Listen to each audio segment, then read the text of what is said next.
우리 박영식 평론가님 여론조사 네. 네 신중하게 우리 다뤄보겠습니다. 네. 좀 신중해. 그 첫 번째 거 말고 자료 두 번째 거만 보고 요것만 보겠습니다. 여기 이제 정당 지지율 관련해 가지고 갤럽에서 조사를 한 건데요. 민주당 지지율이 꽤 올랐어요. 이게 지금 가만 있어 보자. 민주당이 40%로 올랐네요. 국힘이 34고요. 국힘보다 6%포인트 높았고 지난주랑 비교했을 때 민주당은 2%포인트가 올랐고 국힘은 원래 39였는데 5%포인트가 내려가지고 34가 찍혔습니다. 근데 요거 관련해 가지고는 이재명 대표가 이제 중도 보수 발언이 있었잖아요. 근데 이 발언을 하고 나서 그 이후에 이제 좀 조사가 된 걸로 지금 파악이 되는데 그래서 이게 반영이 된 거 아니냐라는 분석들이 있습니다. 이거 좀 어떻게 보시는지? 네. 저는 일단 첫 번째로는 지금 민주당의 지지율이 갤럽뿐만 아니라 국민의힘과 이제 차이가 벌어지고 이제 다시 크로스가 되는 이유는 무엇이냐? 일단은 이 표본을 좀 봐야 되는데요. 중도, 진보, 보수의 이 표본 응답층이 과거에 몇 주간 이제 우리가 이 탄핵 심판이 이루어지는 동안 여론조사를 저희가 참 많이 다뤘는데 네. 그간 보면 보수라고 밝힌 이 여론조사 응답층들이 뭐 1000명 기준으로 따지면 이제 100명이 더 많고 막 이랬어요. 그러다 보니까 훨씬 더 반영이 국민의힘 지지층이 더 많았던 것도 사실이거든요. 네. 그래서 민주당 지도가 낮게 나왔는데 지금 보면 60명 정도의 차이를 보이고 있거든요. 보수가 309명, 중도가 308명, 진보가 269명 이렇게 돼가지고 한 40명 차이밖에 나질 않아요. 그렇다라는 것은 일단 대선이 가까워져 오고 있다 보니까 민주당 지지층이나 나를 진보라고 응답할 만한 사람들이 여론조사 전화가 오면 일단 열심히 받자라는 의지를 보여주고 있다라고 저는 생각을 하고 있고요. 그리고 두 번째로는 아까 말씀해 주신 대로 민주당이라는 정당의 이념적 지향점을 이재명 대표가 중도 보수 정당이라고 좀 확장시켜서 갔던 전략이 유효했다라고 저는 개인적으로 보고 있고요. 유효했다. 예, 그리고 지금 현재까지도 국민의힘 쪽에서 내란이 벌어진 이후에 헌재를 흔들거나 특히 재판관들을 흔드는 행위 그리고 그렇죠. 가짜 뉴스를 잘못 오인해서 국민의힘이 논평을 내는 행위까지 이어지고 있다 보니까 이제 이런 대목에서 뭔가 중도층까지도 좀 흔들렸던 배경이 있지 않았나 싶습니다.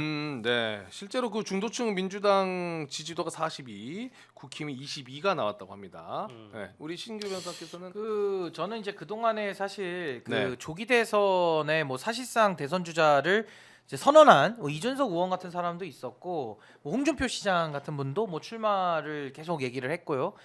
이상하게 민주당 쪽에서는 대선 얘기를 안 하지 않습니까?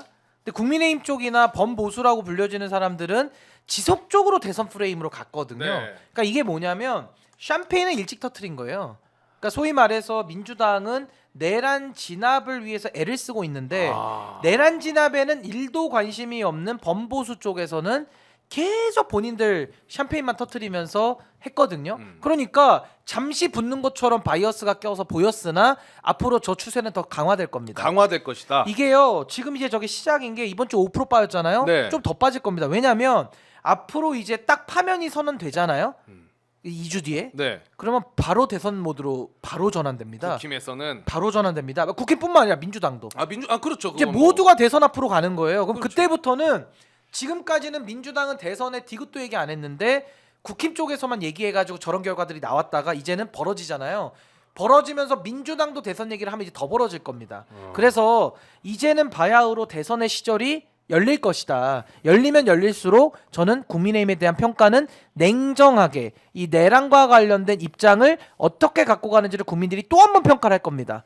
내란 그 파면 이후에. 그래서 저는 지금 이제 저 결과를 놓고 봤을 때 민주당은 조금 더 올라갈 지점이 있고요. 한 1, 2% 더 올라간다고 보고 국민의힘은 1, 2%더 빠질 걸로 전 예상을 합니다. 네. 거기다가 또 하나 중요한 건 뭐냐면 이번에 보수는 전당 경선을 치를 수밖에 없어요. 네. 경선을 치르게 되면 그 경선 후유증이라는 게 있습니다. 당내 경선 그리고 보수가 분열돼서 대선을 치를 가능성은 매우 높습니다. 높다. 그래서 저는 민주당이 이재명 대표 뭐 사법 리스크 이런 얘기를 자꾸 언론에서는 하는데 지난번에도 뭐 위증교사라든지 공직선거법 1심 결정 판결 나왔을 때도 전혀 지지율엔 영향이 없었어요. 그래서 2심에서도 영향은 없다. 네. 예, 그래서 저는 그 부분은 뭐 논외로 해도 될 것 같다 이런 생각이 듭니다. 하나만 더 이제 첨언을 하자면 국민의힘의 지지도가 떨어질 수밖에 없는 이유를 아주 합리적으로 말씀드려 볼게요. 네. 국민의힘이란 정당은 지금 반지성과 비합리, 우경화, 이제 내란에 가담한 사람들 아니냐라는 비판을 그동안 받아왔음에도 불구하고 윤석열 내란 수계와의 손절을 그동안 하지 않았습니다. 그래서 안 했습니다. 맞아요. 안 했죠. 안 했기 때문에 지지도가 견고할 수 있었습니다. 왜냐? 여론조사 응답층 대다수가 사실 아스팔트 극우라고 불릴 만한 이제 철저히 내란을 부정하고 비상계엄을 정당화하는 그런 여론 지지층들이었거든요. 이런 사람들이 국민의힘 지지층으로서 보수 응답층으로서 여론조사에 응답을 해왔어요. 근데 두고 보십시오. 파면 결정이 내려지는 순간 어쨌든 정당은 대선을 준비해야 됩니다. 그러면 선거라는 것은 결국 중도 무당층에 대한 포섭이 제일 중요한데 이때 갑자기 정신이 확 들어가지고 지성주의를 택할 가능성이 매우 높아요. 합리적으로 바뀌고 이성적으로 바뀌고 중도 무당층에게 뭔가 확장적으로 다가갈 만한 대선 후보를 자꾸 옹립하려고 하겠죠. 그러면 그럴수록 기존에 있었던 지지층은 다 이탈해 버릴 겁니다. 그러면서 어떤 것이 대두되느냐? 니들도 배신자구나. 아하. 우리가 니네들 믿고 지지해줬는데 이렇게 배신을 하는구나. 그러면서 국민의힘에 대한 지지층은 뿌리부터 흔들릴 가능성이 매우 높습니다. 그래서 만약에 당이 분열된다 이러면 더 떨어지는 거죠. 이제 뭐 자명하다고 봅니다. 그리고 저도 이제 보수는 향후 대선 패배는 거의 기정사실이고 패배 이후에 보수 쪽의 헤게모니 싸움 요거에 들어갈 가능성이 높아요. 그러니까 대선 주도권 싸움. 왜냐면 대선 필패는 상수기 때문에 그렇죠. 여기서 접을 수가 없는 겁니다. 다음을 또 생각해야 되니까. 그래서 아마 보수 분열은 상수인데 어떻게 나눠지느냐? 친윤석열 쪽. 그러니까 끝까지 탄핵 부정하면서 윤석열 옹호로 대선을 치르자는 사람들이 나올 겁니다. 그럼 이 사람들은 김문수를 밀겠죠? 근데 만약 김문수가 대선 후보가 안 된다. 그러면 전광훈 같은 사람 누구라도 세워서라도 장외에서 후보를 하나 낼 겁니다. 그게 지금 국민변호인단이라는 이 석동현 유가 하는 행태입니다. 그럼 이렇게 해서 친윤 후보가 하나 나가고요.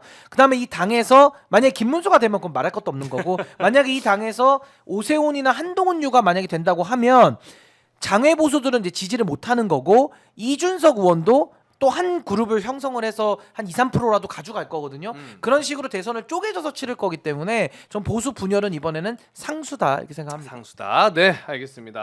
자, 저희 이제 마무리를 좀 하려고 하는데 아까 우리 강세라님 께서 슈퍼챗 5만 원까지 보내주시면서 아유, 감사합니다. 강혜경님 검찰은 권력 편이지만 국민은 강혜경님 지켜드릴게요 라면서 또 응원의 메시지를 보내주셨습니다. 아우 진심으로 감사드리고 강혜경 씨가 저희가 얼마 전에 김기현 변호사 모셔가지고 이야기를 좀 나눠봤습니다만은 사실 처벌까지도 각오하고 공익제보를 하셨다라고 이야기를 하실 만큼 지금 사실 쉽지 않은 상황이실 거예요. 근데 많은 분들이 또 응원하고 계시니까 강혜경 씨도 좀 힘내시고 최대한 끝까지 좀 잘 버텨주셨으면 좋겠다라는 생각이 듭니다. 자, 오늘 여기서 좀 인사 저희 셋이 같이 나누면서 마무리하고요. 저희는 다음 주 월요일 저녁 9시에 진짜 생방으로 함께 돌아오도록 하겠습니다. 오늘 함께 해주신 두 분 너무 감사합니다. 고맙습니다. 네, 감사합니다. 월요일에 뵙겠습니다. 고맙습니다.